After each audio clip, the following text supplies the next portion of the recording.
விவசாய கொள்கையின் தாக்கத்திற்கான நோக்கம் கொண்ட கால அளவு என்ன? ஏ. ஒரு குறுகிய காலகட்டம். பி. ஒரு காலவரையற்ற காலம். சி. நடப்பு பருவத்திற்கு மட்டும். டி. ஒரு குறிப்பிட்ட காலக்கெடு. சரியான பதில் டி. ஒரு குறிப்பிட்ட காலக்கெடு. 3. விவசாய கொள்கைகள் பொதுவாக ஒரு குறிப்பிட்ட காலத்திற்குள் இலக்குகளை அடைய வடிவமைக்கப்படுகின்றன. இது கொள்கையின் வெற்றியை அளவிடவும் தேவையான மாற்றங்களைச் செய்யவும் உதவுகிறது. ஏ. குறுகிய காலகட்டம் என்பது தற்காலிக தீர்வுகளுக்கு மட்டுமே பொருந்தும். ஆரம்பத்தில் நாட்டுக்கு எந்த வகையான ஜிஎஸ்டி அமைப்பு முன்மொழியப்பட்டது? ஏ. ஒரு மாநில அளவிலான ஜிஎஸ்டி. பி. பல அடுக்கு ஜிஎஸ்டி. சி. ஒரு ஒற்றை மற்றும் தேசிய அளவிலான ஜிஎஸ்டி. டி. ஒரு மாவட்ட அளவிலான ஜிஎஸ்டி. சரியான பதில் சி. ஒரு ஒற்றை மற்றும் தேசிய அளவிலான ஜிஎஸ்டி. சரியான விடை சி. சோகஸ்மெலி ஜிஎஸ்டி அறிமுகப்படுத்தப்பட்டபோது நாடு முழுவதும் ஒரே மாதிரியான வரி விகிதத்தை கொண்டிருக்க வேண்டும் என்பதற்காக ஒரே நாடு ஒரே வரி என்ற அடிப்படையில் ஒற்றை தேசிய அளவிலான ஜிஎஸ்டி முன்மொழியப்பட்டது. ஊழியர்களின் பணிக்கான வெகுமதிகளை யார் செலுத்துகிறார்கள்? ஏ. முதலாளிகள் எம்ப்ளாயர்ஸ். பி. அரசு கவர்மெண்ட். சி. வங்கிகள் பேங்க்ஸ். டி. நுகர்வோர் கன்சியூமர்ஸ். சரியான பதில் ஏ. முதலாளிகள் எம்ப்ளாயர்ஸ். 2. ஒரு நிறுவனத்தில் பணியாளர்களை வேலைக்கு அமர்த்தும் நபர்கள் அல்லது நிறுவனங்கள் முதலாளிகள் என அழைக்கப்படுகிறார்கள். அவர்கள் உழைப்பிற்கு ஈடாக ஊதியம் அல்லது வெகுமதிகளை வழங்குகிறார்கள். இது உழைப்பு மற்றும் மூலதனத்திற்கு இடையிலான பொருளாதார உறவாகும். ஸ்டாண்ட் அப் இந்தியா திட்டம் எப்போது தொடங்கப்பட்டது? ஏ. ஏப்ரல் 5, 2015. பி. ஏப்ரல் 5, 2016. சி. மே 10, 2016. டி. மார்ச் 15, 2017. சரியான பதில் பி. ஏப்ரல் 5, 2016. 10. சரியான விடை பி. சோகஸ்மெலி ஸ்டாண்ட் அப் இந்தியா திட்டம் ஏப்ரல் 5, 2016 அன்று இந்திய பிரதமரால் தொடங்கப்பட்டது.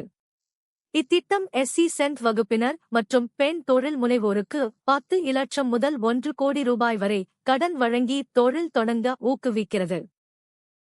விரைவான பொருளாதார வளர்ச்சிக்கு தேவைப்படும் முக்கிய உள்கட்டமைப்பு மற்றும் வளங்களை பிரித்தெடுப்பதால் என்ன வகையான தாக்கம் அதிகரிக்கிறது? ஏ. நேர்மறையான பொருளாதார தாக்கம். பி. எதிர்மறையான சூழலியல் மற்றும் சமூக தாக்கம். சி. நடுநிலையான சமூக தாக்கம். டி. நன்மை பயக்கும் சுற்றுச்சூழல் தாக்கம். சரியான பதில் பி. எதிர்மறையான சூழலியல் மற்றும் சமூக தாக்கம். 2. விரைவான பொருளாதார வளர்ச்சிக்காக காடுகள் அழிக்கப்படுவதும் இயற்கை வளங்கள் சுரண்டப்படுவதும் சுற்றுச்சூழலுக்கு பெரும் பாதிப்பை ஏற்படுத்துகின்றன. இது பழங்குடியின மக்கள் மற்றும் உள்ளூர் சமூகங்களின் வாழ்வாதாரத்தை பாதித்து சமூக இடப்பெயர்வுக்கு வழிவகுக்கிறது. விஸ்வநாதபுரத்தில் உள்ள தொழில் தொகுப்பு எந்த நகரத்துடன் தொடர்புடையது? A. Madurai Madurai. B. Tiruchi Trichy. C. Hosur Hosur. D. Salem Salem. சரியான பதில் சி. ஓசூர் ஹொசூர். ஓசூர் அருகே உள்ள விஸ்வநாதபுரம் ஒரு முக்கியமான தொழில் தொகுப்பாகும். இது குறிப்பாக மின்னணு மற்றும் வாகன உதிரிபாகங்கள் உற்பத்திக்கு பெயர் பெற்றது. சிப்காட் மூலம் ஓசூர் ஒரு பெரிய தொழில் மையமாக மாற்றப்பட்டதன் ஒரு பகுதியாக இந்த தொகுப்பு விளங்குகிறது. எந்த வரலாற்று விவசாய இயக்கத்தில் இந்திய உணவுக் கழகத்தின் FCI பங்கு பற்றி உரை குறிப்பிடுகிறது? ஏ. நீல புரட்சி ப்ளூ ரெவல்யூஷன். பி. வெண்மை புரட்சி ஒயிட் ரெவல்யூஷன். சி. பசுமை புரட்சி கிரீன் ரெவல்யூஷன். டி. மஞ்சள் புரட்சி yellow ரெவல்யூஷன். சரியான பதில் சி. பசுமை புரட்சி கிரீன் ரெவல்யூஷன். 6. 1960 பசுமை புரட்சியின் போது விளைவிக்கப்பட்ட உபரி உணவு தானியங்களை கொள்முதல் செய்து சேமிக்க 1965 இந்திய உணவுக் கழகம் FCI நிறுவப்பட்டது. தமிழ்நாட்டின் எந்த மாவட்டத்தில் இருவேல்பட்டு கிராமம் அமைந்துள்ளது? A. Viluppuram Villupuram. B. Chennai Chennai. C. Madurai Madurai. D. Coimbatore Coimbatore. சரியான பதில் ஏ. விழுப்புரம் வில்லுப்புரம்.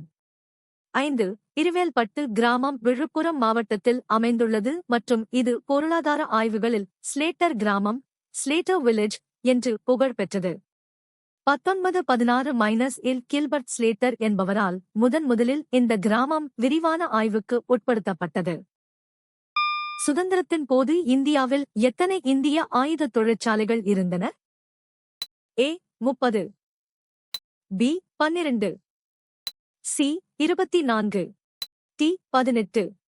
சரியான பதில் D 18. 1947 இந்தியா சுதந்திரம் அடைந்தபோது நாட்டில் மொத்தம் 18 ஆயுத தொழிற்சாலைகள் செயல்பட்டு வந்தன. இவை நாட்டின் பாதுகாப்பு தேவைகளை பூர்த்தி செய்வதில் முக்கிய பங்காற்றின. A 30 என்பது தவறான எண்ணிக்கை. திருவள்ளுவரின் மேற்கோள் வரி வசூலை நேரடியாக எந்த விளைவுடன் தொடர்புபடுத்துகிறது? A அவரது குடிமக்களின் நன்மை, B ஆட்சியாளரின் நலன், C பிரதேசத்தின் விரிவாக்கம், T வர்த்தகத்தின் வளர்ச்சி. சரியான பதில் A அவரது குடிமக்களின் நன்மை. 1. முறை செய்து முட்டாமை நாடித்தன் நாடு இறை செய்து என்ற குறளின்படி அரசன் முறைப்படி வரி வசூலித்து அதை மக்களின் நலனுக்காகவே பயன்படுத்த வேண்டும் என்று வள்ளுவர் கூறுகிறார். வரி வசூலின் நோக்கம் ஆட்சியாளரின் சுயநலம் அல்ல, குடிமக்களின் நன்மையே ஆகும். 2. அதன் பெரிய வாகனத் தொழில் காரணமாக ஆசியாவின் டெட்ராய்ட் என்று அழைக்கப்படும் நகரம் எது? A Hosur, Hosur, B Coimbatore, Coimbatore, C Chennai, Chennai, T Tiruppur, Tiruppur. சரியான பதில் C சென்னை, சென்னை. சரியான விடை C சோகஸ்மெல்லி. சென்னை ஆசியாவின் டெட்ராய்ட் என அழைக்கப்படுகிறது, ஏனெனில் இங்கு உலகின் முன்னணி வாகன உற்பத்தி நிறுவனங்கள் அதிகளவில் உள்ளன. இந்தியாவின் மொத்த வாகன உற்பத்தியில் சென்னை ஒரு பெரும் பங்களிப்பை வழங்குகிறது. எந்த முறையை வர்த்தகத்தின் முதல் வடிவமாக கருதலாம்? A கடன், கிரெடிட், B பணம், மானிட்டரி, C இலக்கமுறை, டிஜிட்டல், T பண்டமாற்று, பார்ட்டர். சரியான பதில் D பண்டமாற்று, பார்ட்டர். 1. பண்டமாற்று முறை என்பது ஒரு பொருளுக்கு பதிலாக மற்றொரு பொருளை நேரடியாக பரிமாறிக்கொள்ளும் முறையாகும். இதுவே வர்த்தகத்தின் மிக பழமையான வடிவமாகும். நாணயங்கள் கண்டுபிடிக்கப்படுவதற்கு முன்பே இந்த முறை நடைமுறையில் இருந்தது. ஆடம் ஸ்மித்தின் பொருளாதாரம் முதன்மையாக எந்த கருத்தை அடிப்படையாகக் கொண்டது? A பற்றாக்குறை, B பயன்பாடு, C செல்வம், T உற்பத்தி சாத்தியக்கூறுகள். சரியான பதில் C செல்வம். 1.